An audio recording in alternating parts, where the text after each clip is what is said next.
El siguiente relato se llama El último invento. Mi abuelo fue inventor. Toda su vida ha estado jugueteando con algo, ya sea tomando algo que existía y cambiándolo, convirtiéndolo en algo completamente nuevo, o al menos diferente, o inventando algo enteramente a partir de repuestos. Y aunque nada de lo que él inventó fue jamás trascendental, siempre fue uno de mis mayores placeres cuando era niño, ver lo que había hecho. Las visitas de la infancia a su casa siempre comenzaban o terminaban conmigo sentado en el sofá, con una mirada de absoluta fascinación en mi pequeño rostro mientras él mostraba cualquier dispositivo que había armado en su taller esta vez. Era como tener mi propio santa personal que trabajaba todo el año para llenar mi mente de 8 años de asombro y alegría. Mi hermana mayor también estaba emocionada, sin importar cuánto intentara ocultar la emoción que la llenaba, probablemente en un esfuerzo por parecer más genial o más madura que yo. Y aunque, debido a que la vida real se interponía en nuestro camino, las visitas eran cada vez menos a medida que éramos mayores, siempre nos tomábamos tiempo para verlo al menos unas cuantas veces al año. Y cada vez tenía algo nuevo que mostrarnos. Realmente era un genio. Debo agregar que eso no implica que le haya sucedido algo horrible. Estoy seguro que algunos días desearía que así fuera, que hubiera sido él quien hubiera terminado en ese hospital en lugar de mi hermana, pero no, se fue y espero que su fallecimiento haya sido pacífico. Incluso todos estos años después, no puedo enojarme por lo que pasó, no puedo odiarlo. No tenía idea de lo que sucedería, ni idea de cómo se desarrollarían las cosas. Sabía que algo andaba mal. No era un viejo tonto y tambaleante. La primera vez que los miró supo que algo andaba mal, pero pensó que era algo un poco extraño, algo inquietante y curioso tal vez, pero no nada peligroso. Nada que pueda dañar a nadie. Creo que en el fondo solo quería saber que no estaba loco. Quería estar seguro de que no estaba viendo cosas. ¿Y quién puede culparlo? Ese año éramos 3. Yo y mi novia Julia y mi hermana Joan. Ambos estábamos acostumbrados a que nuestro abuelo estuviera lleno de energía para mostrarnos todo lo que había preparado, por lo que su humor extrañamente apagado cuando llegó a la puerta para recibirnos fue un poco sorprendente. De hecho, me sentí un poco decepcionado, ya que esperaba que Julia pudiera compartir la experiencia de tener un nuevo invento demostrado ante nuestros ojos asombrados.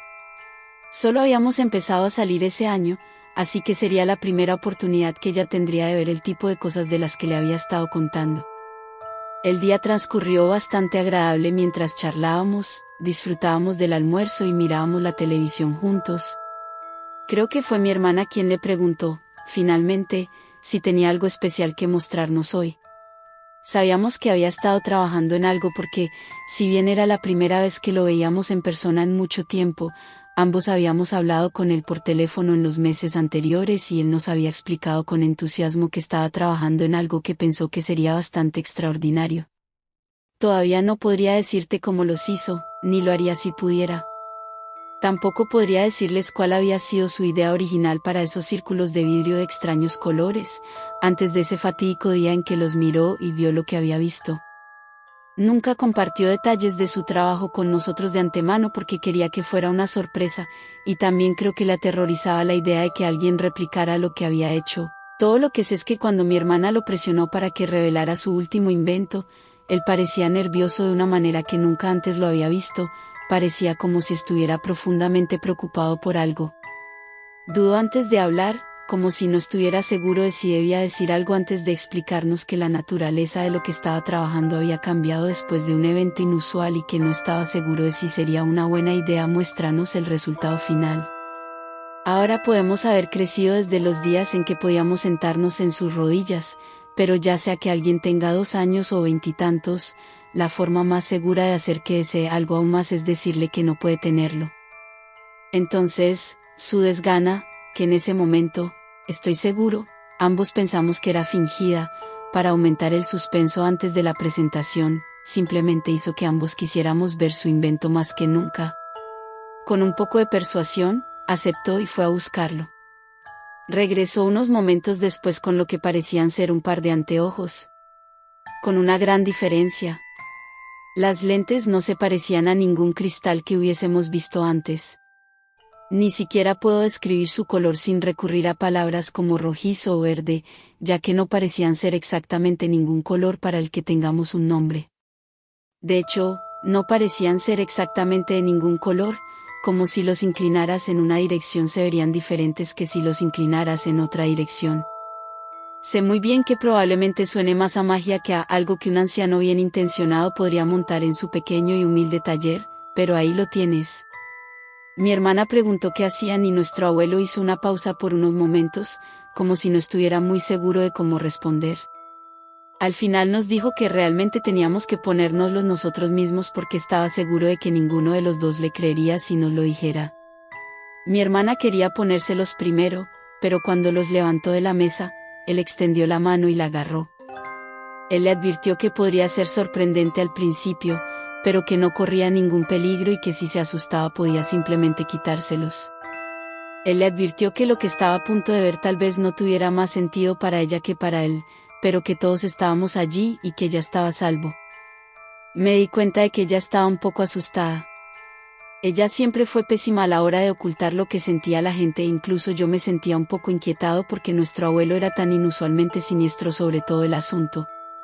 Ella se puso las gafas y esperamos. Ella jadeó y luego, durante los siguientes momentos, pareció perpleja más que nada. Sus labios se movieron sin decir palabra y creí escuchar un «¿no?»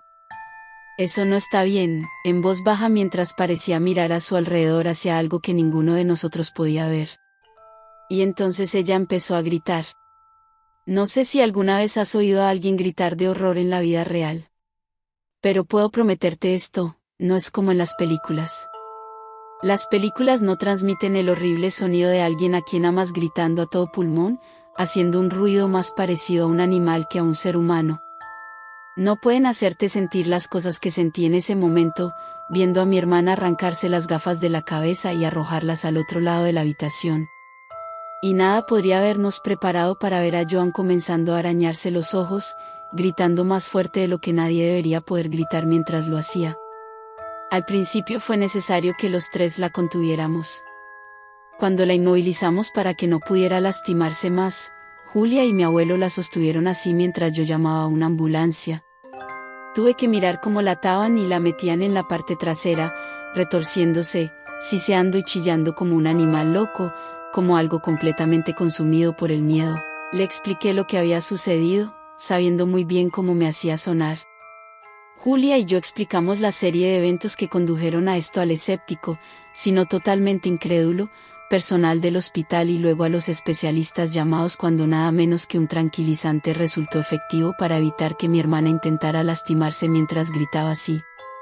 Las gafas supuestamente desaparecieron, lo que hizo difícil demostrar lo que había sucedido. Y no fue hasta casi un año después, mucho después de que mi hermana fuera internada, que mi abuelo finalmente me confesó que los había destruido. No sé si tenerlos podría haber ayudado, podría haberles dado a los médicos alguna forma de arreglar las cosas. Lo dudo de alguna manera y realmente no puedo culparlo por hacer lo que hizo, dado que fue un acto nacido de la culpa y un deseo honesto de asegurarse de que esto no volviera a suceder. Le pregunté qué había visto mi hermana ese día, le pregunté qué le habían hecho esas gafas. Él no había querido hablar de eso y por primera vez en mi vida le levanté la voz, exigiendo con enojo saber, después de todo este tiempo, que había llevado a mi hermana a este estado. Lo que la había afectado tan profundamente, que ahora ya ni siquiera era reconocible como la persona con la que había crecido. Me llevó a su taller y comenzó a hurgar entre los inventos a medio terminar y ahora descartados, que aún esperaban ser completados, sacó 2 piezas de vidrio bastante parecidas a las que habían sido colocadas en esos vasos. Me dijo que no había manera de describirlo sin parecer loco, que si tenía que saberlo, tenía que verlo. Pero me rogó que no hiciera esto, que saberlo no mejoraría las cosas. Él estaba en lo correcto. Me acerqué el vaso a los ojos y en un instante todo cambió. En lugar de solo mi abuelo parado frente a mí, ahora había docenas más en la habitación con nosotros. Pero no eran personas. Estaban pálidos y demacrados, encorvados y vestidos con ropas oscuras, labios negros y grandes ojos sin párpados que parecían casi sobresalir de sus cráneos de una manera a la vez cómica y horrorosa. Tenían la boca llena de cientos de dientes finos, como agujas. Sus dedos eran grotescamente largos y terminaban en uñas oscuras y puntiagudas que raspaban el suelo mientras caminaban. Y todos hablaban, o más bien sus labios se movían en silencio. Todos y cada uno de ellos intentaban decir algo que no se podía oír, docenas y docenas de voces intentaban transmitir algo. Dejé caer los vasos al suelo. Y mi abuelo les pisó fuerte, triturándolos hasta convertirlos en polvo bajo su pie, murmurando que debería haber hecho esto en primer lugar. Puso un brazo sobre mi hombro preguntándome si estaba bien. Estaba lejos de estar bien y él había estado en lo cierto, lo que había visto había empeorado las cosas, no mejoradas. Me tomó un tiempo resolverlo, por supuesto. Porque esto tuvo un efecto tan horrible en mi hermana y, sin embargo, yo había sobrevivido a la experiencia, asustado pero sin lucir las cicatrices mentales que le había causado. Las gafas solo me dejan ver las criaturas.